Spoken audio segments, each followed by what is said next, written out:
ఒక అంశం గురించి మాట్లాడాలని నేను ఆశపడుతున్నాను. అదే ఫేవరెటిజం. ఏంటి ఫేవరెటిజం? తెలుగులో పక్షపాతం. ఫేవరెటిజం చాలామందికి ఇది ఫేవరెటిజం అనగానే అసలు ఇందులో ఏముంది అని చాలామందికి ఒక ఆలోచన ఉంటుంది. కానీ ఈరోజు మీరు ఈ వాక్యం విన్న తర్వాత ఫేవరెటిజం వల్ల ఎంత నష్టం ఉందా, ఎప్పటివరకు నేను తెలియకుండానే ఈ యజంలో పోతున్నాను. ఎన్నో యజాలు ఉన్నాయి, నిజాలు లేని యజాలు ఎన్నో ఉన్నాయి ఈ లోకంలో. నిజాలు లేని యజాలు. ట్రైబలిజం అంటే జాతి తెగ మధ్య ఉన్నటువంటి భేదాలు. అలాగే రేసిజం, రంగును బట్టి తెల్ల జాతీయులని నల్ల జాతీయులని ఈ విభేదాలను బట్టి రేసిజం. క్లాసిజం, హోదా. ఎలాంటి హోదా? ఐరోపా ఖండంలో కొన్ని చర్చిల్లో ఎలాంటి భేదాలు ఉంటాయంటే ధనికులు భేదవారు అన్నటువంటి ఈ రెండు భేదాలు.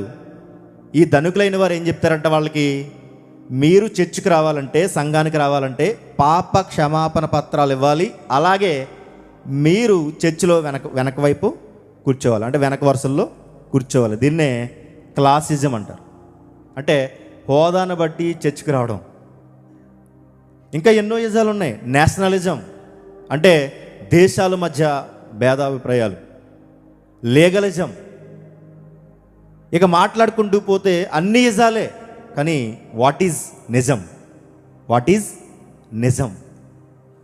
యజాలు యజాలు యజాలు అంటే యజం అంటే కొంతమంది గ్రూపు కట్టి వారి సొంత సిద్ధాంతాలు, వారి సొంత ఆలోచనలు, ఇదే యజం అంటే.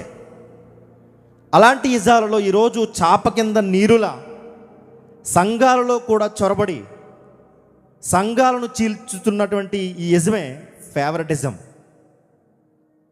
ఫేవరెటిజాన్ని బైబిల్ ఎప్పుడు సపోర్ట్ చేయలేదు. కానీ ఈరోజు క్రీస్తుని నమ్ముకుంటున్నటువంటి ప్రతి ఒక్కరు, క్రీస్తు రక్తంతో కడగబడినటువంటి ప్రతి విశ్వాసి కూడా ఈ ఫేవరెటిజం కిందే బ్రతుకుతున్నారు. ఫేవరెటిజం పక్షపాత ధోరణి. మనకు చరిత్ర తెలియక దేవుడు నిష్పక్షపాత దేవుడు చరిత్ర కలిగి ఉన్నాడు, నిష్పక్షపాత. కానీ ఈరోజు ప్రతి ఒక్కరిలో పక్షపాతం, పార్షియాలిటీ. దేవుడైతే ఇంపార్షియాలిటీ, దేవుడైతే, మనమైతే పార్షియాలిటీ. ఈరోజు ఈ ఫేవరెటిజం గురించి మనం ఖచ్చితంగా తెలుసుకోవాలి. ఇది తెలియకనే ఈరోజు మనం ఏం చేస్తున్నామంటే దేవుణ్ణి పక్కన పెట్టి, దేవుని ఉద్దేశాలను పక్కన పెట్టి, దేవుని చిత్తాన్ని పక్కన పెట్టి, ఆయన ఆజ్ఞలను పక్కన పెట్టి, ఆయన ఆజ్ఞలకు వ్యతిరేకంగా ఫేవరెటిజం చూపిస్తూ అందులో నడుచుకుంటూ పోతున్నాం గుడ్డిగా. ఎప్పుడైనా ఎవరైనా what is ever favourite food అంటే ఏం చెప్తారు? మీ ఫేవరెట్ ఫుడ్ ఏంటి? ఈరోజు ఒక మంచి ఫుడ్ ఉంది, మధ్యాహ్నం తిన్నాం. ఏంటిది? బిర్యానీ, రొయ్యలు, గోంగూర. కొంతమంది పులుపు లేదంటున్నారు. What is your favourite food అనగానే what is your favourite colour, what is your favourite teacher, what is your favourite speaker, what is your who is your favourite hero, who is your favourite heroine అని చెప్పగానే మనకి favourite అంటూ what is your favourite colour, what is your favourite, what is your favourite clothes, ఈ బట్టలు. ఇలా మనం ప్రతి ఉదయం లేచిన దగ్గర నుంచి మరలా రాత్రి నిద్రపోయేంత వరకు ఫేవరెట్ ఫేవరెట్ ఫేవరెట్ ఫేవరెట్. ఆ ఫేవరెట్ లోకం బయట లోకంలో ఉంటే సరిపోయాను, కానీ ఇది సంఘంలోకి కూడా చొరబడింది. ఈ ఫేవరెటిజం వల్ల ఎంత నష్టమో తెలుసా? ఎన్ని సంఘాలు విచ్ఛిన్నమైపోతున్నాయి తెలుసా? ఎన్ని సంఘాలు ఈరోజు నాశనమైపోతున్నాయి తెలుసా ఈ ఫేవరెటిజం వల్ల? కొన్ని చర్చిల్లో ఈ ఫేవరెటిజం ఎక్కువైపోయింది. తెల్లగా ఉంటే ఒక కుర్చీ, నల్లగా ఉంటే ఒక కుర్చీ, పేదవాడైతే ఒక కుర్చీ, ధనవంతుడైతే మరో కుర్చీ. ఇది లోకం బయట కాదండి, కానీ లోకంలో బయట ఉన్నటువంటి ఈ ఫేవరెటిజం సంఘాల్లో కూడా వచ్చిందంటే ఎంత దౌర్భాగ్యమైనటువంటి విషయం, ఎంత బాధాకరమైనటువంటి విషయం. అసలు దేవుడు పక్షపాత కాదా మనకు తెలియాలి. ఫస్ట్ బైబిల్ ఏం చెప్తుందో మనకు కావాలి. అపోస్తుల కార్యములు 10వ అధ్యాయం 34వ వచనం. అపోస్తుల కార్యములు 10వ అధ్యాయము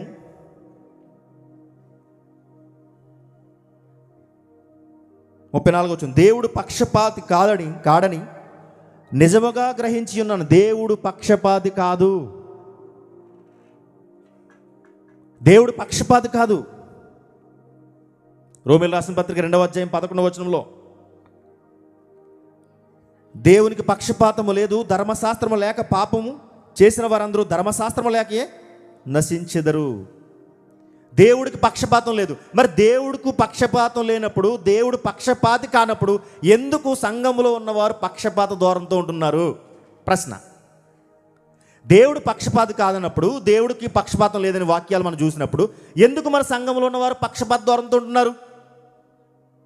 అంటే దేవుని వాక్యానికి పూర్తి విరుద్ధంగా నడుచుకుంటూ ఉన్నారు. దేవుని ఆజ్ఞకి విరుద్ధం అది. దేవుని యొక్క ఉద్దేశాలకి పూర్తిగా విరుద్ధం ఇది. ఫేవరెటిజం. చూడండి, సంఘంలో పక్షపాతం అనేది యాకోబు రాసిన పత్రిక 2వ అధ్యాయం 9వ వచనం చూడండి. యాకోబు రాసిన పత్రిక 2వ అధ్యాయం 9వ వచనం. మీరు పక్షపాతం గలవారైతే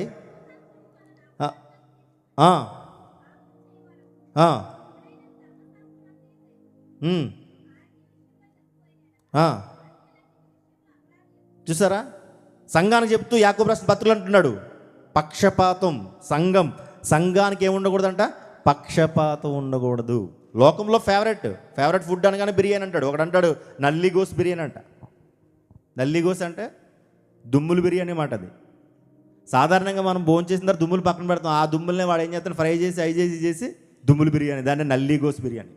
ఒకరోజు నేను నా ఫ్రెండ్ హోటల్కి వెళ్తే అక్కడ మా ఫ్రెండ్కి నల్లిగోస్ అంటే బాగా ఇష్టం. ఆర్డర్ చెప్పాడు. వాడు పెద్ద చెయ్యి అంత ఉంది దుమ్ము ఒకటిని, మేక దుమ్ము తెచ్చి ఉన్నట్టు వాడు. తెస్తే 2 తెచ్చాడు. 2 తెచ్చిన తర్వాత అంత అయిపోయిన తర్వాత ఫుడ్ అంతా తినేసిన తర్వాత సుత్తు అడుగుతున్నాడు. సుత్తు ఉందా అని. అతను ఎగదిగద చూశాడు. ఎలా ఏంటి సార్, హోటల్ పెట్టి 10 సంవత్సరాలు అవుతుంది. 10 సంవత్సరాలు మొట్టమొదటి సుత్తు అడింది మీరే. ఇప్పుడైతే సుత్తు లేదు, కానీ నెక్స్ట్ టైం వచ్చినప్పుడు సుత్తు ఏర్పాటు చేస్తాడు. ఫుడ్ బిర్యానీ అంటే. అందుకే స్పీకర్ కూడా ఇక్కడ చెప్పినప్పుడు ఈరోజు ఏమవదు, ఈరోజు ఎంత బాగుంటుందంటే ఈరోజు ఫుడ్ ఏంటంటే బిర్యానీ అంటే ఎంత ఇష్టమో కదా. ప్రతిరోజు రోజు బిర్యానీ పెట్టిన వద్దన్నారు. ట్యాబ్లెట్ తీసుకుంటూ ఉంటారు నా దగ్గర. గమనించండి, ఫేవరెట్స్ ఎన్నో ఉన్నాయి ఈరోజు లోకంలో. రోడ్ అంటే ఒక కారు వెళ్ళిపోతుంది, రేంజ్ రోవర్. అలాంటి కారు నాకు ఉంటే బాగుండేమో.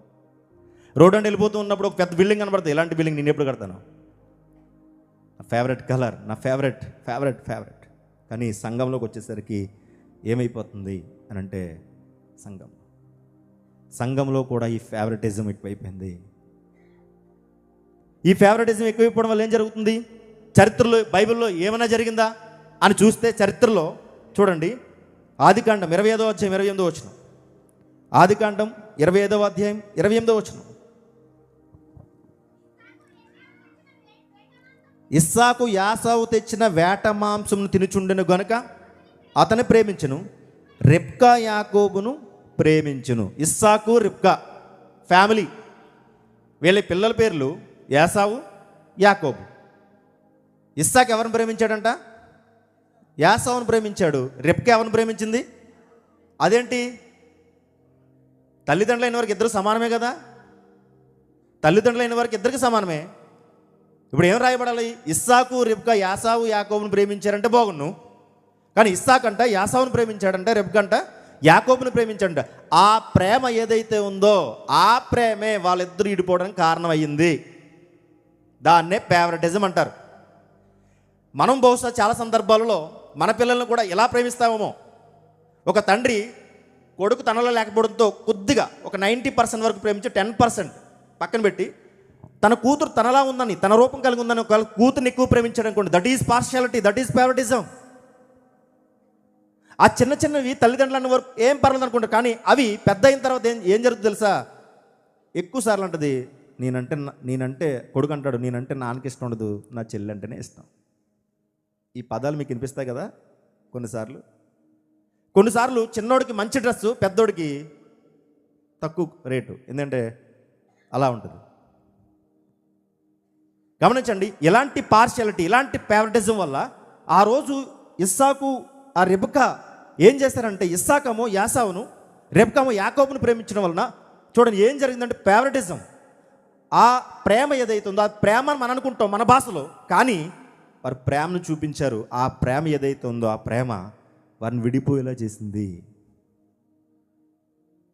అదొకటే కదా, చరిత్రలో చాలా జరిగినాయి.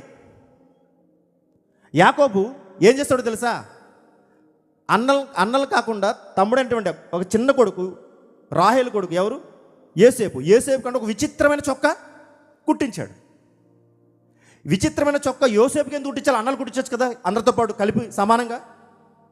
ఎప్పుడైతే విచిత్రమైన చొక్కా యోసేపు కుట్టించి యోసేపుని ప్రేమించాడో, ఇంతకీ మనం అనుకుంటున్నాం యోసేపుని ఎందుకు ప్రేమించాడనంటే రాహేలు చనిపోయింది కనుక రాహేలు యొక్క ఆ ప్రేమను యోసేపులో చూసుకోవడానికి యోసేపుకి ఒక విచిత్రమైన చొక్కా కుట్టించాడు. ఆ విచిత్రమైన చొక్కా కారణంగా ఆయన ఎక్కడ పోయాడు, చెరసాలకు వెళ్ళిపోవాల్సి వచ్చింది.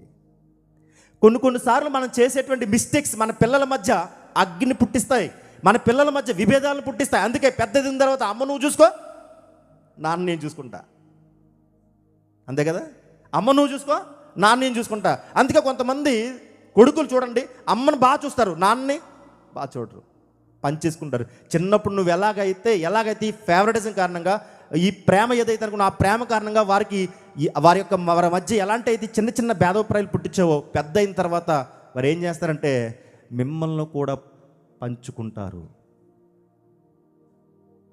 అదే జరిగింది ఫేవరెటిజం. ఈ ఫేవరెటిజం వల్ల ఎంత నష్టం అంటే సంఘానికి. మరి క్రైస్తవునిగా క్రీస్తు రక్తంతో కడగబడిన మనము ఎలా ఉండాలి? యేసుక్రీస్తు వారు పక్షపాతం కలిగినవారా, పక్షపాతం లేనివారా? పక్షపాతం లేనివారా, కలిగినవారంటే ఆయన పక్షపాతం లేనివారు. ఎందుకనంటే పాపులతో, సుంకరులతో, వెలివేసిన వారితో కలిసి ఆయన భోజనం చేశారట. కానీ వాళ్ళు అక్కడ ఉన్నటువంటి యూద మత పెద్దలు, శాస్త్రులు, పరిసయ్యులు వీళ్ళందరూ కూడా ఏం చేశారు, వాళ్ళని దూరం పెట్టారు, వెలివేశారు. కానీ ఈయన పాపులతో, సుంకరులతో, వెలివేసిన ప్రజలతో ఏం చేశాడు, కలిసి భోజనం చేశాడు. ఫేవరెటిజం ఒక భయంకరమైన పాపం, దేవుని స్వభావానికి విరుద్ధమైనటువంటి పాపం ఇది. దేవుని ఆలోచన అది కాదు. అయితే ఎవరైతే ఫేవరెటిజంలో ఉంటారో వారందరూ ఖచ్చితంగా ఒకరోజు దేవుని ఎదుట దోషులుగా నుంచోక తప్పదు, తీర్పులోకి రాక తప్పదు. హోదాను బట్టి, అందాన్ని బట్టి, అంతస్తును బట్టి, పేరుని బట్టి, అధికారాన్ని బట్టి, ధనాన్ని బట్టి వారు ఏదో ఇస్తారని ఒకవేళ వారికి పెద్ద కుర్చీ చేస్తే ప్రతి ఒక్కరూ మాత్రం దేవుని ఎదుట తీర్పులోకి రాక తప్పదు. సంఘాలు ఇదే జరుగుతుంది ప్రియమైన దేవుని వాళ్ళారా. దేవుని ఆత్మను దుఃఖపరచడం అంటే ఏంటో తెలుసా? దేవుని ఆత్మను దుఃఖపరచడం. సంఘం అనేది క్రీస్తు శరీరం మనకు తెలుసు కదా. క్రీస్తు శరీరంలో ఒక అవయవం ఎక్కువ కాదు, ఒక అవయవం తక్కువ కాదు. కానీ ఈరోజు ఒకరిని ఒకరు తక్కువ చేసుకోవడం అంటే క్రీస్తు రక్తాన్ని మనం తక్కువ చేయడమే. క్రీస్తు రక్తాన్ని తక్కువ చేయడమే. పక్షపాతం లేదా ఫేవరెటిజం సంఘాన్ని విచ్ఛిన్నం చేసేస్తుంది. ఎక్కడ పక్షపాతం ఉంటుందో అక్కడ దేవుని ఆత్మ ఉండదు. మనకు అనిపిస్తుంది అది తప్పు కాదేమో అనిపిస్తుంది. కానీ మనం ఏం చేస్తాం తెలుసా? తప్పు చేస్తూనే ఉంటాం. ఫేవరెటిజంలోకి వెళ్ళిపోతున్నాం, పక్షపాతంలోకి వెళ్ళిపోతున్నాం. ఒకరినొకలాగా మరొకలాగా చూస్తున్నాము అని అంటే మనం కూడా ఈ ఫేవరెటిజంలోకి వెళ్ళిపోయి క్రీస్తు రక్తాన్ని తక్కువ చేస్తున్నామని అర్థం. ఒక ఇమేజ్ ఉంది చూడండి.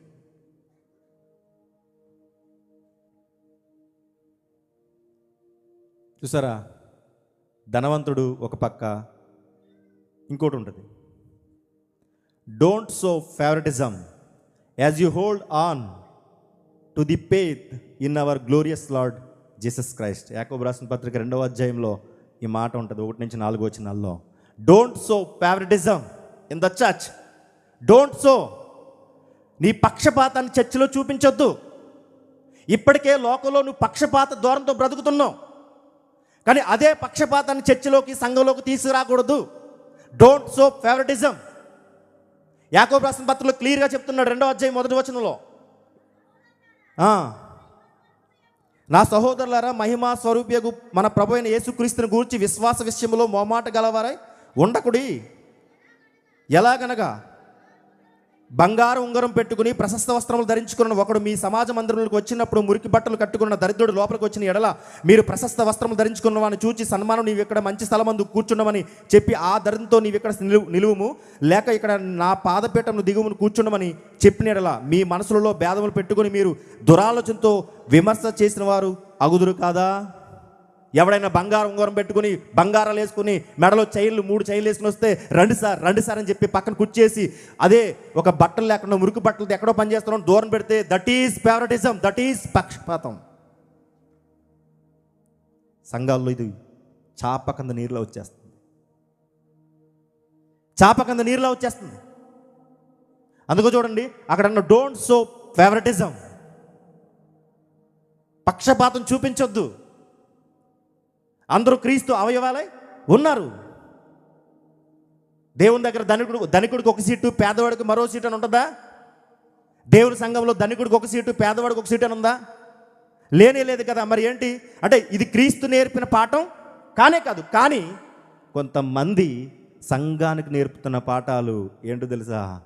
ధనిక పేద అని, లేదా పెద్దవారు చిన్నవారు అని, లేదా ఇంకా రకరకాలుగా ఫేవరెటిజాన్ని తీసుకొస్తుంది. అలాగే కులం క్యాస్ట్ వచ్చింది. క్రీస్తు సంఘంలో కులానికి తావులేదు, కానీ కుల ప్రకారంగా కొన్ని చర్చలు ఉన్నాయంటే మీకు తెలుసా? కుల ప్రకారంగా కొన్ని చర్చలు ఉన్నాయి. ఆ చర్చికి ఆ కులం వాళ్ళు వెళ్తారంట, ఈ చర్చికి ఈ కులం వాళ్ళు వెళ్తారంట. ఇది పలానా కులముల సంఘం అంట. ఏంటండి ఇది? ఆటో యూనియన్ సంఘమా? ఇది లారీ యూనియన్ సంఘమా? కానే కాదు కదా. క్రీస్తు రక్తంలో కడగబడిన వాడు ఎవడైనా సరే వాడు యూదుడని లేదు, గ్రీసు దేశస్థుడని లేదు, స్త్రీ అని లేదు, పురుషుడని లేదు అని దేవుడు గట్టిగా అరిచి చెప్తుంటే మరలా కుల ప్రకారంగా కుల ఆలోచనలు ఎందుకు వస్తున్నాయి? తర్వాత ప్రాంతీయతత్వం ఎందుకు వస్తుంది? పక్షపాతం. కులం గురించి దేవుని దృష్టిలో అందరూ సమానులే, సిలువ దగ్గర అందరూ పాపులే. క్రీస్తు రక్తంలో కడగబడిన అందరూ సమాన గౌరవమే ఇవ్వాలి ఒకరికొకరు, క్రీస్తు రక్తంతో కడగబడిన ప్రతి ఒక్కరికి.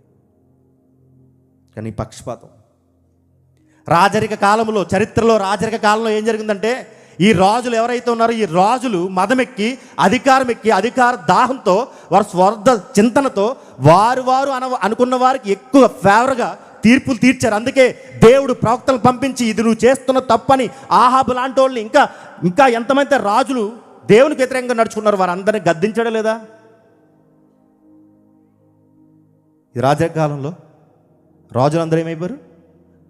వారి సొంత ఆలోచనలతో ఫేవరబుల్గా వారికి అనుకూలమైన వారికి మంచి తీర్పులు, వారికి అనుకూలంగా లేని వారికి కఠినమైన తీర్పులు ఇస్తే దేవుడు ప్రవక్తలను పంపించి వారు టాప్ లేపేశాడు. దేవుడు చూస్తూ ఊరుకుంటాడు అనుకున్నారా? అస్సలు ఊరుకోడు. క్రైస్తవ సంఘ చరిత్రలో కూడా ఎలా జరిగింది? అపోస్తుల కార్యంలో గలతీయులకు రాసిన పత్రిక 3వ అధ్యాయం 28వ వచనం చూడండి. గలతీయులకు రాసిన పత్రిక 3వ అధ్యాయం 28వ వచనం.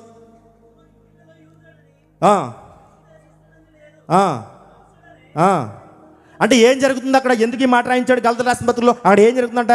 క్రైస్తవులు అన్ని జనుల నుండి వచ్చినటువంటి క్రైస్తవుల పట్ల వివక్ష చూపిస్తున్నారట. ఎవరైతే క్రైస్తవులు సీనియారిటీ కోసం చచ్చిపోతారు కొంతమంది. 40 సంవత్సరాల సీనియర్ నాకు రూమ్ ఇవ్వండి, 50 సంవత్సరాల సీనియర్ నాకు గది ఇవ్వండి, 20 సంవత్సరాల సీనియర్ని నాకు ఒక పెద్ద బంగ్లా ఇవ్వండి, 30 సంవత్సరాల సీనియర్ నాకు పాట ఇవ్వండి, 40 సంవత్సరాల సీనియర్ నాకు ప్రార్థన ఇవ్వండి. ఏంటి బొత్తుగా పట్టించుకోవడం మానేస్తున్నారంటే సీనియారిటీ అని కొంతమంది ఎందుకో తెలీదు. సీనియారిటీ కానీ దేవుడు చూస్తుంది సీనియారిటీ కాదు, సిన్సియారిటీ. గలతీయులకు రాసిన పత్రికలో ఏముంది తెలుసా? క్రైస్తవులైన వారు ఎవరైతే ఉన్నారంటే వారంట అన్ని జనుల్లో కొత్తగా వచ్చిన క్రైస్తవులు ఎవరైతే అన్ని జనులు క్రైస్తవులుగా మారిన వారు ఎవరైతే ఉన్నారో వారి పట్ల వివక్ష. నిన్నగాక మొన్న వచ్చాడు, వీడికి మైక్ పట్టుకోవడం రాదు, వీడికి పాట పాడడం రాదు, అంటే లెక్కలేనితనం. ఏంటండి ఈ పక్షపాతం? ఏంటండి ఈ ఫేవరెటిజం? నాకు అనుకూలంగా ఉన్నాడు ఈ పాట ఇచ్చి, నాకు అనుకూలంగా లేకపోతే పాట ఇవ్వలేదు అనుకోండి, మనుషులు ఎవరు అది గమనించకపోవచ్చు, కానీ పైన ఉన్నటువంటి దేవుడు ఖచ్చితంగా గమనిస్తాడు. మన పార్షియాలిటీ అంటే మన పక్షపాతానికే తీర్పు ఉంటుంది. చూడండి, క్రైస్తవులు అన్ని జనుల నుండి వచ్చినటువంటి క్రైస్తవుల పట్ల వివక్ష. అందుకే పౌలు గారు గట్టిగా ఖండించారు. అంటే గడ్డి పెట్టారని అర్థం. ఎవరి దగ్గర అయితే ఫేవరెటిజం పక్షపాతం ఉంటుందో అక్కడ దేవుని ఆత్మ పని చేయదు, డజంట్ వర్క్. పని చేయదు, ఇంకా పని చేయదు. గమనించండి, దేవునికి నిష్పక్షపాత చరిత్ర ఉంది. ఇంపార్షియాలిటీ ఆఫ్ గాడ్ అంటే అర్థం ఏంటి? చరిత్ర అంతటా దేవుడు తన కృపను అందరికీ సమానంగా పంచాడా లేదా? అతని కృప ఏదైతే ఉందో ఆ కృప తన యొక్క చరిత్ర అంతా, దేవుని చరిత్ర చూస్తే బైబిల్లో ఆ చరిత్ర అంతా కూడా తన కృపను అందరికీ సమానంగా పంచాడు. ఉదాహరణకి సామాన్య జాలరులను అపోస్తులుగా చేశాడు. తర్వాత సమాజంలో వెలివేసినటువంటి సమరయ స్త్రీతో మాట్లాడి రక్షణ కల్పించాడు. తర్వాత సిలువుపైనటువంటి దొంగకు కూడా సమానమైన రక్షణ అవకాశాన్ని కల్పించాడు. ఇది కదా సమాన న్యాయం అంటే, ఇది కదా ఇంపార్షియాలిటీ అంటే. కానీ ఈరోజు ఏంటండి, సంఘాలు ఈరోజు ఏంటి, నా పేరు నా ఇంటి పేరు అయితే, నా కులం అయితే ఒకలాగా, నా కులం కాకపోతే మరోలాగా. ఇదేంటండి, ఇది దౌర్భాగ్యం. ఎవరు చెప్పారండి ఇది? సంఘాలు ఎలా విచ్ఛిన్నమైపోవా? ఈరోజు ఒక అన్నదమ్ములుగా క్రీస్తు రక్తంతో కడగబడినటువంటి అందరూ సమానంగా ఉండవలసిన వారు ఈరోజు ఏమైపోతున్నారు తెలుసా? విడిపోయి చిన్న చిన్న మాటలకు లేకపోతే ఎలాంటి పార్షియాలిటీ వల్ల చాలామంది విడిపోయి, ఏమండి మనకైతే బాధ ఉండకపోవచ్చేమో, విడిపోయినాడు కూడా బాధ ఉండకపోవచ్చేమో, కానీ క్రీస్తు రక్తం చిందించాడు ఆ క్రీస్తు ఎంత రోతంతో ఉన్నాడో తెలుసా? గమనించండి, దేవుని ఎదుట దోషులుగా నిలబడుతున్నారు. పక్షపాతం అనేది ఈరోజు క్రైస్తవ పునాదులను చెరిపేస్తుంది. ఫేవరెటిజం అనేది ఈరోజు క్రైస్తవ పునాదులను చెరిపేస్తుంది. ఫేవరెటిజం అనేది ఎక్కువైపోయింది. అందుకే సంఘంలోకి వస్తున్నటువంటి ఇంకొక ఇమేజ్ చూపించండి.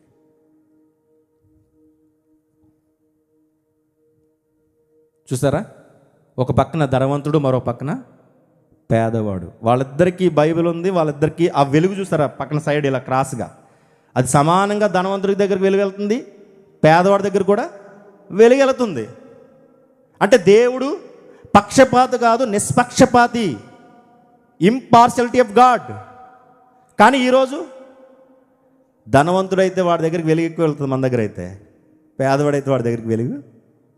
హౌస్ విజిట్ చేస్తారని కొంతమంది పాస్టర్లు, నేను సారీ నిజంగా ఎవరైనా పాస్టర్లు చూస్తే, నేను అందరినీ పాస్టర్లు వ్యతిరేకం కాదు, కానీ కొంతమంది పాస్టర్స్ వాళ్ళు హౌస్ విజిట్ చేస్తూ ఉంటారండి, గృహ దర్శనాలు అంటారు. గృహ దర్శనాలు చేస్తున్నప్పుడు ఒకరోజు నా కళ్ళ పడినటువంటి దృశ్యం చెప్తున్నాను. నేను చూడకుండా మాత్రం చెప్తలేదు, పాస్టర్లు ఎవరు నేను వారిని అనాలని నా ఉద్దేశం కాదు. వాళ్ళు నాణ్యమైన నమ్మకమైన సేవ చేస్తున్నారు, అలాంటి వారి గురించి కాదు. కానీ నా కళ్ళు ఎదురుపడినటువంటి ఒక సందర్భం ఏంటంటే, గృహ దర్శనం జరుగుతున్నాయి, హౌస్ విజిట్లో ఒకరోజు ఒక పాస్టర్ గారు యథావిధిగా ఒక వారం అనుకుంటారు, ఆ వారంలో ఆ యొక్క గృహాలను సందర్శిస్తూ ఉంటారు. ఒకరోజు ఆ పాస్టర్ గారు ఏం చేస్తారంటే బైబిల్ పట్టుకుని ఒక వీధిలోకి వెళ్ళారు. ఆ వీధిలో అదే చర్చికి వస్తున్న ఇద్దరు విశ్వాసులు ఇల్లు ఉన్నాయి. ఒకరు 3 అంతస్తుల బిల్డింగ్ కలిగి ఉన్నారు, ఒకరు చాలా పేదవారు, సరిగ్గా అంటే పాకిళ్ళు అంటారు కదా, ఆ మురికిలో అక్కడే ఉన్నారు. ఆయన ఉదయమే చక్కగా రెడీ అయ్యి సిద్ధపడి బైబిల్ పట్టుకుని ఫస్ట్ 3 అంతస్తుల ఇంట్లోకి వెళ్ళిపోయాడు. ప్రార్థన చేశారు, కానుక ఇచ్చారు, తీసుకున్నారు. మరి ఖచ్చితంగా తర్వాత ఇక్కడ రావాలి కదా, రావాలా వద్దా? రాలేదు, స్కిప్ చేసి వెళ్ళిపోయాడు. ఆ ఫ్యామిలీ ఉన్నవాళ్ళు టీ ఇస్తే తాగడట, మజ్జిగిస్తే తాగడట, నీళ్ళు ఇస్తే 10 సార్లు చూస్తాడంట గ్లాస్. ఎంత బాధ చెప్పండి. ఆ ఇంట్లో వాళ్ళకంటే ఈ ఇంట్లో ఆమె ప్రార్థన బాగా చేస్తుంది, గొప్ప విశ్వాసి. టీ ఇస్తే తాగవా, మజ్జిగిస్తే తావా, గ్లాసును 10 సార్లు చూస్తావా శుభ్రంగా ఉందా లేదని. 3 అంతస్తుల ఇంట్లోకి వెళ్ళి వాళ్ళు ఇచ్చిన ధనం తీసుకుని పక్కన ఉన్నటువంటి ఆ భేదవాడి ఇంటికి వెళ్ళలేదంటే ఎక్కడుందయ్యా? నువ్వేం చెప్తావయ్యా క్రీస్తు గురించి? నువ్వేం చెప్తావయ్యా క్రీస్తు గొప్పతనం గురించి? నువ్వేం చెప్తావు? ఇంకా నీ సంఘానికి వస్తున్న వారే ఒకరినొకలాగా మరొకరిని మరొకలా చూస్తున్నావంటే ఇంకేంటయ్యా నువ్వు? పిలుపు అంటావు, అభిషేకం అంటావు, ఎవరైనా మాట్లాడంటే అభిషేకం ఉండాలంటే ఇదేనా నీ అభిషేకం? ఇదేనా నీ పిలుపు? అంటే ఎంత పక్షపాతమా? ఎలాంటి వాళ్ళు ఎంతమంది ఉన్నారు? కానుకిస్తే ఒకలాగా, కానుక ఇవ్వకపోతే మరోలాగా. ఎలాంటి పక్షపాతులు ఆనాడు కాలం ఉన్నారు కనుకనే ఎక్కువిచ్చిన వాళ్ళందరినీ యేసుక్రీస్తు లెంపలు వాయించి నీకంటే ఆవిడ గొప్పదన్నాడు. ఎవరు? భేద విధవరాలని. పక్షపాతం, ఫేవరెటిజం ఎక్కువైపోయింది. అందుకే యాకోబు రాసిన పత్రిక 2వ అధ్యాయం మొదటి 4 వచనాల్లో ధనవంతుడి గురించి, పేదవాడి గురించి చెబుతూ ఏమంటే ఒకడు ఉంగరం పెట్టుకుని వస్తాడంట, బంగారం పెట్టుకుని వస్తాడంట. బంగారం పెట్టుకుని ఇప్పుడు అంతెందుకండి, ఇప్పుడు మన గ్రౌండ్లో చాలా మంచి ఒక 1000 మంది దాటే ఉన్నాం కదా, మన మధ్యకి ఎవరైనా ఒక రాజకీయ నాయకులు వచ్చారనుకోండి, రాజకీయ నాయకులు వచ్చారు, రాజకీయ నాయకులు మామూలుగా వస్తారా? వైట్ అండ్ వైట్, గొలుసులు, ఉంగరాలు, కారు, ఆయన చుట్టూ ఒక 10 మంది. ఎలా ఉంటుంది? ఆ పక్కన వెనకాలే ఒక ఏమాత్రం సంబంధంలో ఒక అతను వస్తున్నాడు. వెనకాల ఎక్కడ చిన్న సంచి అట్టుకుని చొక్క సిరిగిపోయింది సట్. ఆయన ఎవరు పట్టించుకోరు. ఈయన చుట్టూనే ఈగలు ముసిరినట్టు ముసురుతారు. అలాంటి వాళ్ళని కూడా సంఘంలోకి రప్పించి ఈరోజు సంఘాలలోకి లోకాన్ని తీసుకొచ్చి సంఘాన్ని, క్రీస్తు రక్తం కడగబడిన సంఘాన్ని విచ్ఛిన్నం చేసేస్తారు. అధికారాన్ని బట్టి మనం ఆలోచించకూడదండి. ధనాన్ని బట్టి కాదండి. మనకి ధనాన్ని బట్టి దేవుడు చూడడు. ధనాన్ని బట్టి, నిజంగా ధనాన్ని బట్టి దేవుడు చూడాలనుకుంటే ఎవరిని పిలిచాడట ఈ లోకంలో? ఇదిగో ఈ లోకంలో పిలుపు, దేవుడు పిలిచిన విధానం, ఎన్నిక లేని వారిని, దరిద్రులను ఆయన పిలిచాడు. కానీ ఈరోజు మనకి ధనవంతుల అనుకుంటాం. గమనించండి, యాకోబు రాసిన పత్రిక 2వ అధ్యాయంలో అదే చెప్తున్నాడు. తర్వాత మరొక సందర్భం అంతియోకులో జరిగింది. అంతియోకులో పేతురు గారు, పౌలు గారి మధ్య ఘర్షణ జరిగింది. ఏంటి ఘర్షణ? గలతీయులకు రాసిన పత్రిక 2వ అధ్యాయం 11 నుంచి 14 వచనాల్లో ఆ యొక్క సందర్భాన్ని మనం చూసినప్పుడు పేతురు గారు అంటే ఏం చేశారంట? పేతురు గారు అప్పటి వరకు అన్యులతో కలిసి భోజనం చేశారట. భోజనం చేస్తూ వాళ్ళతో ముచ్చట్లు పెట్టి వారితో మాట్లాడి బాగానే ఉంది అక్కడ వరకుని. కానీ ఎప్పుడైతే పేతురుకు సంబంధించిన యూదులు ఆ పెద్దలు వచ్చారో, ఆ పెద్దలు వచ్చేసరికంటే పేతురు గారు జాగ్రత్తగా అక్కడి నుంచి లెగిసిపోయి ఎక్కడికి వెళ్ళిపోయాడు? వాళ్ళ దగ్గరికి వెళ్ళిపోయాడు. అదేంటండి? పేతురు గారు కదా. పేతురు గారే భయం. కొన్నిసార్లు భయంతో మనం ప్లేట్ తిరిగేస్తాం. భయంతో కొన్నిసార్లు ఇటు మాట అటు మార్చేస్తాం. భయం ఏదన్నా అవుతాడమో, ఏదైనా అంటాడమో, లేకపోతే వాళ్ళు ఏమని అంటారమో. ఏమంటే వాళ్ళకంటే దేవుడు గొప్పవాడే కదా. ఆ యూదుల పెద్దలు బట్టి ఏం చేశారంటే ఆయన భయంతో ఏం చేశాడు? ఇటుపక్క ఉన్నాడు, అటుపక్క వెళ్ళిపోతే పౌలు గారు చూసి ఏం చేశారు? ఖండించాడు. పేతురు, కేఫా, నువ్వు చేస్తుంది అయ్యా, నాకంటే పెద్దవాడివి, నాకంటే అపోస్తులు అగ్రగణుడివి, నాకంటే యేసుక్రీస్తు వారి యొక్క ఆ యొక్క దర్శనం లేదా ఆయన యొక్క ప్రత్యక్ష నువ్వు చూసావు, అయినప్పటికీ ఎందుకయ్యా నువ్వు ఇలా చేసావు అని పౌలు గారు ఆయన్ని ఖండించాడు. అలా ఖండిస్తున్నారు ఈరోజు సంఘంలో? ఈరోజు అడుగుతున్నారా? ఖండింపు ఉందా? లేదు. గమనించండి, ఈరోజు ఏమైపోతుంది పరిస్థితి అంటే చాప కింద నీరులో ఈ ఫేవరెటిజం ఎక్కువైపోయింది. చూస్తాడు దేవుడు ఆత్మ అక్కడ ఉండదు. ఇంకా స్పీకర్లో కూడా ఫేవరెటిజం అయిందా? అవును కదా. మీరు చెప్పండి. ఇక్కడ ఎవరు నిలబడినప్పుడు కూడా దేవుని ఆత్మచేత మాట్లాడతారు. పైగా మీకు ఖచ్చితంగా ఆత్మీయంగా బలపరచాలనే ఉద్దేశంతో మాట్లాడతారు.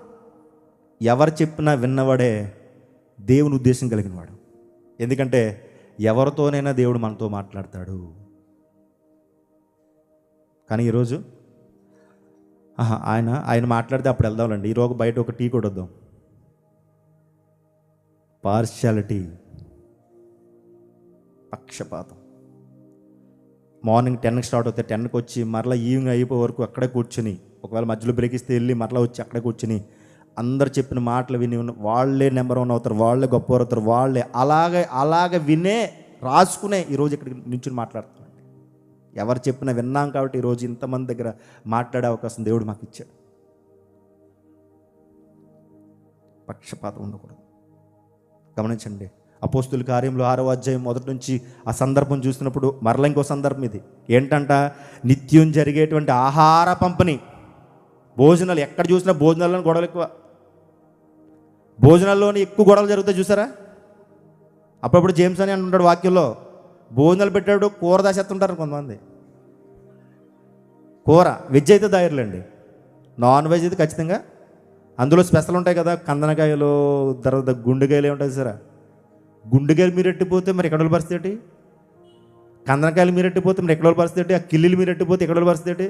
అంటే వీళ్ళకి తొక్కలో ఏంటి దుమ్ములున్నా, మీరు కందనకాయలు గుండెకాయలు మీరు స్పెషలా? దేనికి ఈ బ్యాచ్? తాగిన బ్యాచ్ మళ్ళీ ఇది. గమనించండి, ఇక్కడ నిత్యం జరిగే ఆహార పంపిణీ. ఎక్కడ?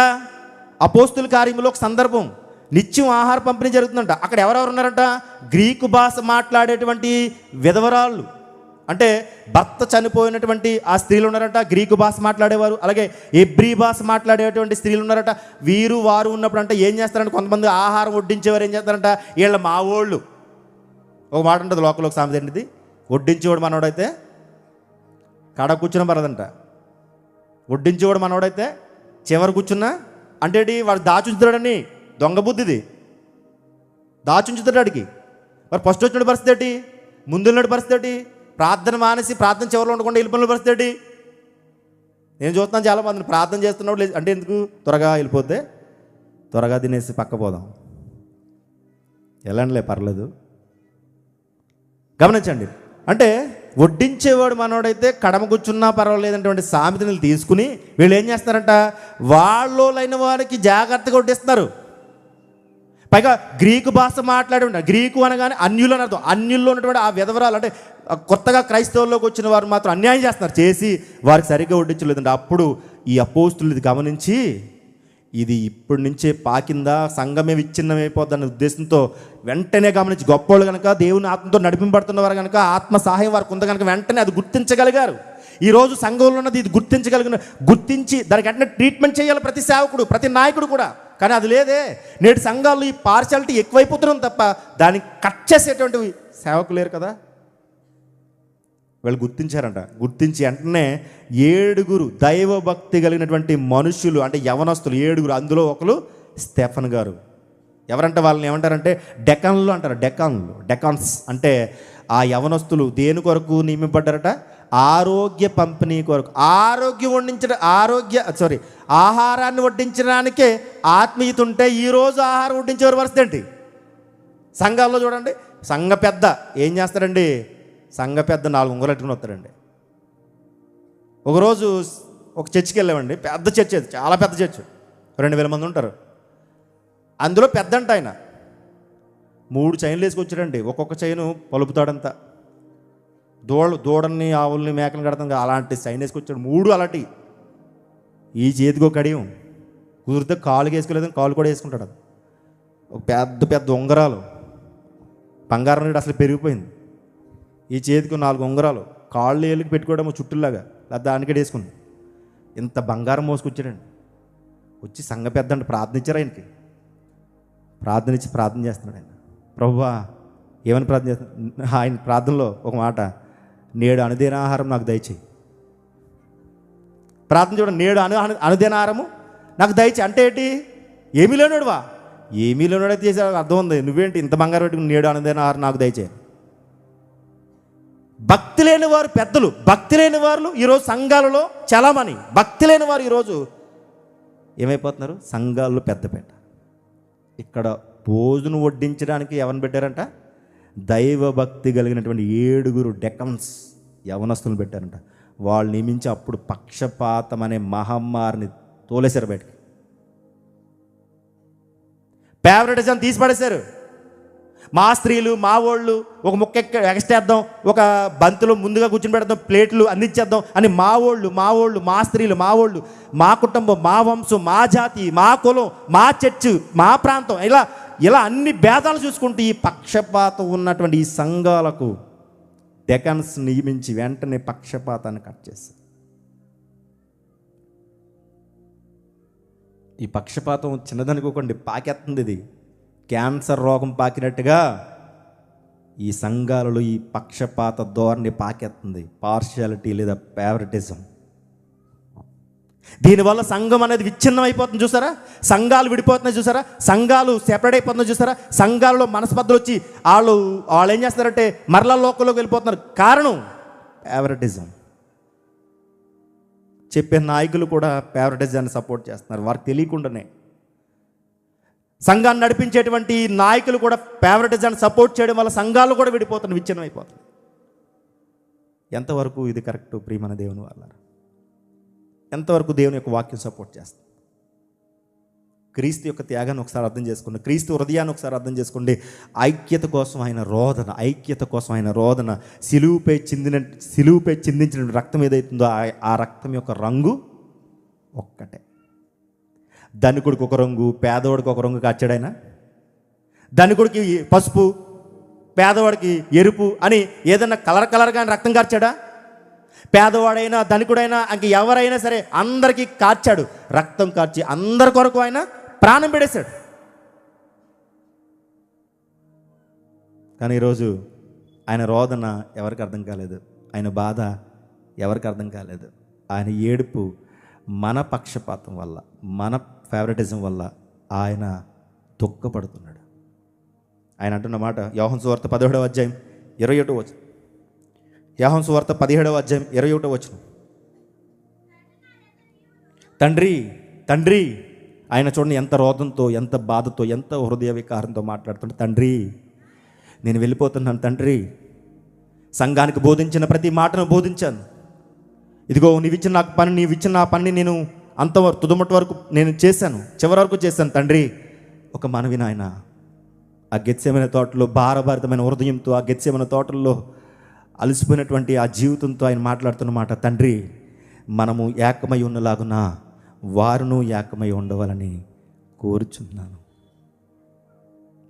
మనం ఎలాగైతే ఏకమై ఉన్నామో వారు కూడా ఏ భేదాభిప్రాయం లేకుండా, నల్లజాతి తెల్లజాతి అనే భేదాభిప్రాయం లేకుండా, ధనిక పేద ఈ భేదం లేకుండా, కులాలు అనేటువంటి ఈ విధానం లేకుండా మనం ఎలాగైతే ఉన్నామో వారు కూడా అలా ఉండాలని ఆయన వేడుకుంటున్నాడు.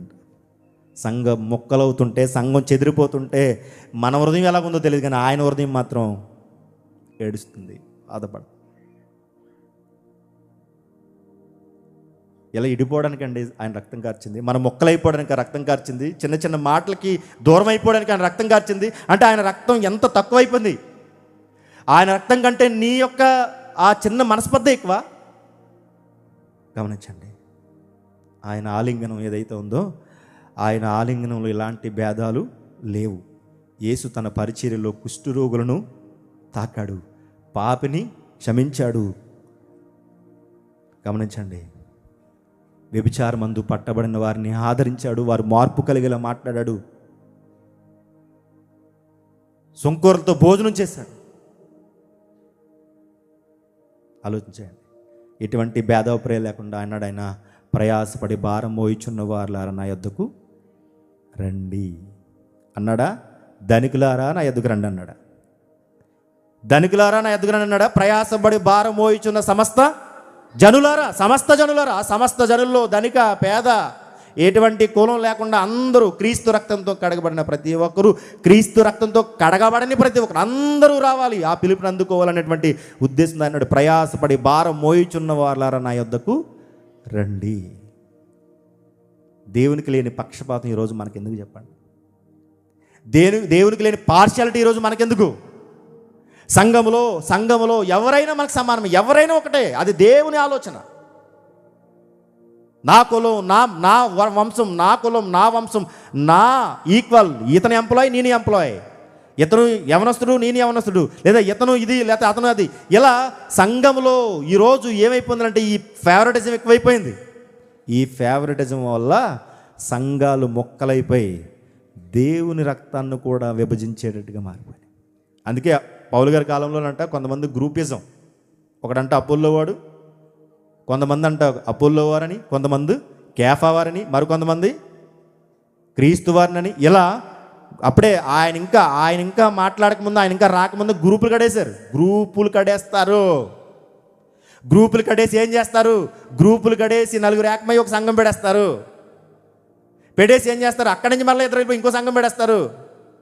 అక్కడి నుంచి మళ్ళీ ఇంకో సంఘం పెడేస్తారు. సంఘం ముక్కలు. ఒక పేపర్ తీసుకుంటే, ఒక వైట్ పేపర్ తీసుకుంటే, వైట్ పేపర్ క్రీస్తు అనుకుంటే, తెల్లని ఆ పరిశుద్ధుని యొక్క జీవితం అనుకుంటే, ఆ పరిశుద్ధుని జీవితాన్ని ప్రతి ఒక్కరు ముక్క పట్టిపోతున్నారు, ముక్కలు చేసేస్తున్నారు. చేసేసి సంఘాన్ని విచ్ఛిన్నం చేసి ఇప్పుడు అంటాడు, ప్రతి ఒక్కరన్న మాట ఒకటే, దేవునికి మహిమ కలుగును గాక. ప్రతి ఒక్కరి మాట అదే. మొక్కలు చేసేసావు కదా, ఎలా అనగలుగుతున్నావు దేవునికి మహిమ కలిగి?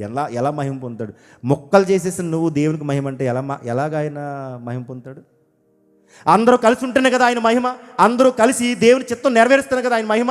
అందరూ కలిసి ఉండి ఏ కులము, ఏ వంశము, ఏ తారతమ్యాలు చూడకుండా అందరూ ఒకటే, ఏక మనసు, ఏక ఆత్మతో కలిసి ఉంటేనే కదా ఆయనకు మహిమ. అలా కాకుండా ఇద్దరిని పట్టుకుని పక్కకి వెళ్ళిపోయి విడిపోయిన తర్వాత దేవునికి మహిమ ఏంటి? దేవునికి మహిమ మొక్కలు చేసేసి ఆయన రోదన అర్థం కాలేదు, ఆయన కన్నీరు అర్థం కాలేదు, ఆయన కాచిన రక్తానికి విలువ లేకుండా ఆయన రక్తాన్ని విభజించేస్తున్నారు. ఈరోజు విభజించేస్తున్నారు.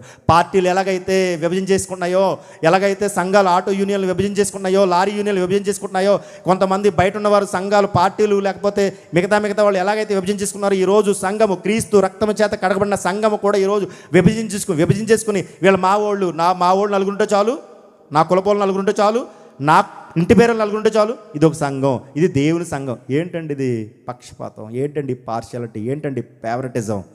ఫేవరెటిజంలో ఉన్న ప్రతి ఒక్కరికి దేవుడు తీర్పు తీర్చబోతున్నాడు. దేవుడు అడుగుతాడు. దేవుడి ముందు దోషులుగా ఖచ్చితంగా నిలబడక తప్పదు. మనుషులకి ఎవరికి నువ్వు కనిపించకపోవచ్చు, మన దేవుడి దృష్టికి నువ్వు ఖచ్చితంగా కనిపిస్తావు. మన పార్షియల్ని బట్టి లేదా ఫేవరెటిజాన్ని బట్టే దేవుడు చూస్తాడు, దానికి తీర్పు తీరుతాడు.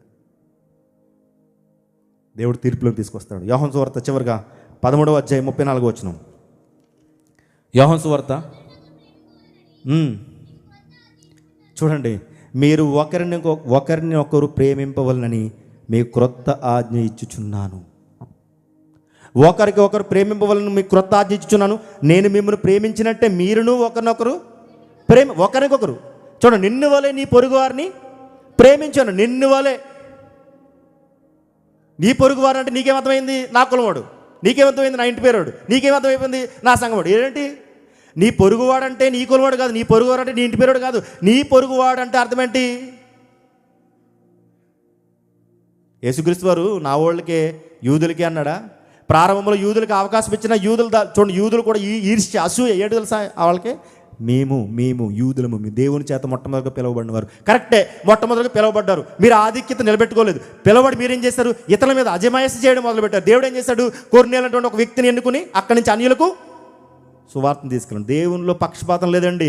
దేవునిలో ఫేవరెటిజం లేదు. ఈరోజు దేవుణ్ణి నమ్ముకుంటున్న వారిలోనే ఫేవరెటిజం, దేవుణ్ణి నమ్ముకుంటున్న వారిలోనే పక్షపాతం వద్దు. ఎవరైనా పని చేస్తున్నప్పుడు అందరితో ఆనందంగా మాట్లాడండి. అందరితో అన్న మీరు బాగా పని చేస్తారని మేము చేయలేకపోతున్నామని మాట్లాడండి. అందరూ మనకు సమానమే, అందరూ మనకి ఈక్వలే. దేవుడు అందరినీ సమానంగా చూస్తాడు. ఆయనలో పక్షపాత ధోరణి లేదు. ఇక్కడ అంటున్నాడు, నేను మిమ్మల్ని ప్రేమించినట్టే మీరును ఒకరినొకరు ప్రేమింపవలెను. ప్రేమించాలి, ఒకరికొకరు ప్రేమించాలి. లవ్ అది క్రీస్తు రక్తాన్ని ఏం చేస్తుందంటే బయటకు చూపిస్తుంది. క్రీస్తు రక్తంతో కడగబడ్డామని చెబుతుంది ఒకరినొకరు ప్రేమించడం. ఈరోజు అది ఉందండి. సంఘంలోకి వస్తారు అందరూ, ఒక 100 మంది అయితే 100, 200 అయితే 200. ఎవరు ఎలా పోతున్నారో ఎవరికి పని లేదు. ఇంకా ఆదివారం ఒకరోజు మాత్రం రొట్టె ద్రాక్షరసం తీసుకుంటాం కదా.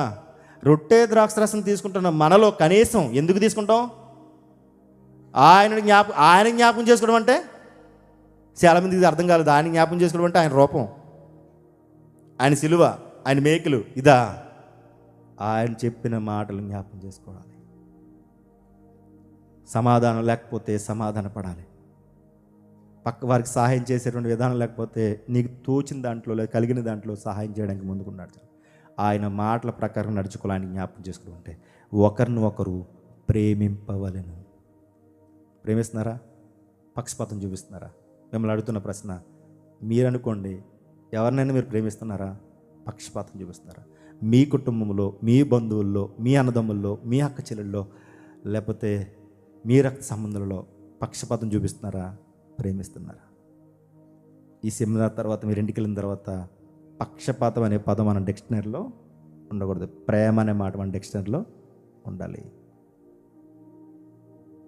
యేసుక్రీస్తు వారి రక్తం ఒకటే రంగు, ఎరుపు రంగు. ఆ రక్తం అందరి మీద, అందరి కొరకు చిందింపబడింది. అందరి కొరకు ప్రాణం పెట్టాడు. యేసుక్రీస్తు అందరికీ ప్రభువు, కొందరికి అనలేదు. మనం ఏమైపోతున్నాం? కొందరికి, మాకే కాదు, అందరికీ. అందుకేనండి మనకు అర్థం అవ్వడం కోసమే పాపులతో, చూడండి, వ్యభిచారమందు పట్టబడిన స్త్రీతో ఆయన ఎంత బాగా మాట్లాడాడు. ఆదరించి మార్పు కారణమయ్యాడు. సుంకరులతో, వాళ్ళందరినీ ఆ సమాజం వెలివేసింది. వ్యభిచారమందు పట్టబడిన స్త్రీని ఏంటంటే రాళ్లతో కొట్టి చంపాలి. సుంకరులు అస్సలు వాళ్ళ భోజనంలోకి రాకూడదు. కుష్ఠరోగులు అయితే ఇంక చెప్పక్కర్లేదు, వాళ్ళ ఊరి బయట ఉండాలి. అలాంటి వారందరి దగ్గరికి వెళ్ళి వీళ్ళు ఏ తప్పు అయితే చేశారో ఆ తప్పును చూడండి. కుష్ఠరోగులు మీకు పడకపోవచ్చు, పాపులను మీరు దూరం పెట్టచ్చు, లేదా వ్యభిచారం మంది పట్టబడి మీరు రాళ్ళతో కొట్టచ్చు. కానీ క్రీస్తు ప్రేమ వారిని మార్పు కోరుకుంటుంది, వారిని మనుషులుగా మార్చాలనుకుంటుంది, వారికి స్వస్థనివ్వాలనుకుంటుందని ఆయన ప్రేమను చూపించాడండి. ఆ గెత్సేమనే తోటలో మాట్లాడుతున్న మాట ఏంటో తెలుసా? తండ్రి, మనం ఏకమై ఉన్నలాగున వారును ఏకమై ఉండాలి. మనమందరం అలా ఉండాలి. మన సంఘంలో ఒకవేళ ఇలాంటివి ఏమైనా జరిగితే మనమే లీడ్ తీసుకుని, ఆనాడు అపోస్తులు ఎలాగైతే పక్షపాతాన్ని బయటకు తోసేశారో మనం కూడా పక్షపాతంతో వీళ్ళు మనుషులు కాదు, గుర్తుపెట్టుకోండి. మనం ఏంటంటే మనుషులు తోసేస్తాం. పక్షపాతాన్ని తోయాలి, మనుషులు కాదు, పక్షపాతాన్ని తోసేయాలి. అందుకే దేవుడు సెమినార్ వరకు మిమ్మల్ని నడిపించాడు. కాబట్టి ఆలోచన చేయండి. అందరూ కూడా ప్రార్థన చేద్దాం. దయచేసి అందరూ కూడా లేచి నిలబడండి. ఒక 2 నిమిషాలు నాతో పాటు ఏకీభవించి ఆయన ఉద్దేశం ఏంటో, ఆయన చిత్తం ఏంటో, ఈ ఫేవరెటిజం ఏదైతే ఉందో, ఈ ఫేవరెటిజం ఈరోజు సంఘాలలో చాప కింద నీరులో వచ్చి సంఘాలను విచ్ఛిన్నం చేస్తూ ఉంది. క్రీస్తు నా కొరకు నీ కొరకు కాచిన రక్తం వృధా కాకూడదు. క్రీస్తు ఆ శిలువపై కాచిన రక్తము ధనికుల కొరకు కాదు, అలాగని పేదల కొరకు మాత్రమే కాదు. క్రీస్తు రక్తము, ఆ కారిన రక్తము అందరి కొరకు. ఈరోజు కుటుంబంలో పక్షపాతం చూపించేవాడు అయితే, ఒకవేళ నీ కాలేజీలో నువ్వు పక్షపాతం చూపించేదానివి అయితే, నీ ఆఫీస్లో నువ్వు ఒకవేళ పక్షపాతం చూపిస్తున్నావేమో, నీ సంఘంలో ఒకవేళ నువ్వు పక్షపాతం చూపిస్తున్నావేమో, ఒకవేళ ఎవరైనా దైవజనులు పక్షపాతం చూపిస్తే వారిని ఒక మాట, అయ్యా క్రీస్తుని నమ్ముకున్న మనకు పక్షపాతం చూపించకూడదు కదయ్యా అని నువ్వు చెప్పగలిగే స్థితిలో ఉన్నావా? ఆ శిలువ మీద ఆయన కార్చిన రక్తం వృధా పోకూడదు. ఆ భారభరితమైన హృదయంతో, వేదనతో, తండ్రి మనము ఏకమై ఉన్నలాగున్నా వారును ఏకమై ఉండాలి. కులం, వంశం, ధనం అనేటువంటి గోడలు కూల్చేయాలి.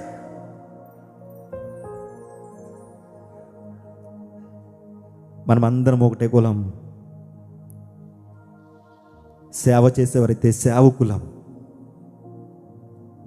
ఈ లోకంలో ఉన్న యాత్రికులం. మనకంటూ కులాలు లేవు ఈ లోకంలో.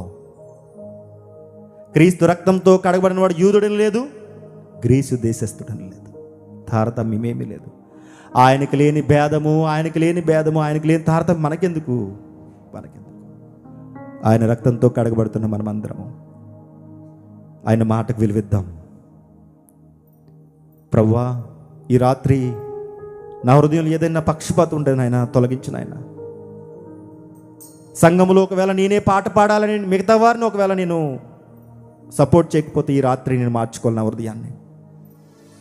సంఘములో నేనే మాట్లాడాలని నా హృదయంతో ఉంటే ఒకవేళ అలాంటి హృదయాన్ని తీసేనైనా. సంఘములో అందరూ సమానులే, నీ రక్తంతో కడగబడిన వారే.